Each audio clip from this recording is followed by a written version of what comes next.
Hi, Joe Stowell here, hoping to be a part of God's strength for your journey today. Let's talk about true love. I mean, real love on display. In Mark 12:31, Jesus commanded us to love our neighbors as we love ourselves.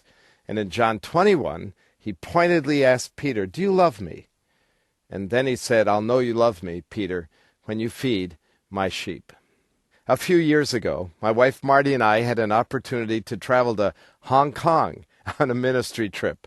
One of the highlights of the trip was spending time with some fascinating people who are actively engaged in ministry.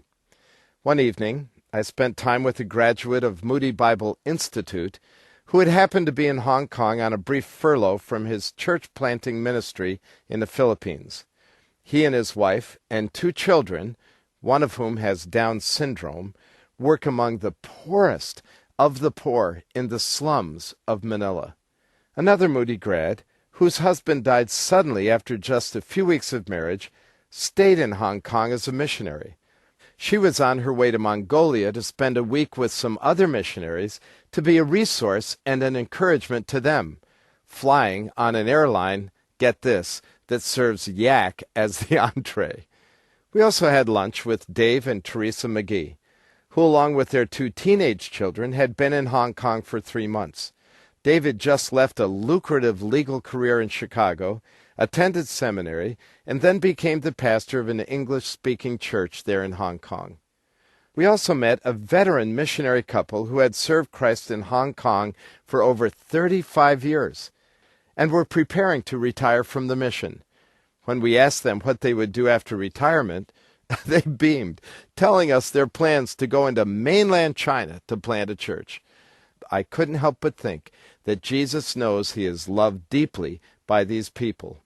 I was struck by the fact that they are driven by what drives Christ, and they are committed to what he is committed to, the needs of people. Not long after I returned from Hong Kong, a pastor friend of mine told me of a couple in his church who, deciding that they had made enough money, sold everything to open an AIDS clinic.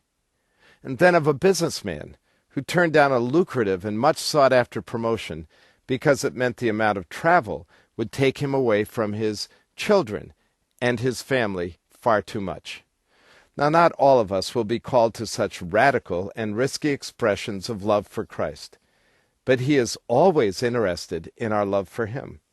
And a quick glance at our daytimer, checkbook ledger, or social calendar will probably reveal whether Christ feels truly loved by us or not. When one of the Pharisees asked Jesus which Old Testament commandment was the greatest, I find it interesting that he didn't limit it to just one. He began with the most important one, namely, to love the Lord your God with all your heart, and with all your soul, and with all your mind and strength. But then he continued, "The second one is this," Christ said, "love your neighbor as yourself. There is no commandment greater than these." The point is clear. We prove our love for God by giving ourselves to the needs of others. That's why Jesus connected the two commands. You can't do one without the other. You can't say you love God and then ignore the needs of people. And you really can't get fired up to love people until you are deeply committed to loving God. And this is exactly why Jesus interrogated Peter 3 times by saying in essence that if we truly love Jesus, we will care about what he cares about, the needs and nurture of people. Well, like the friends I met in Hong Kong, I want to be regularly, actively loving the neighbors in my life as a way of putting my love for God on display. I wonder what that would look like in your world.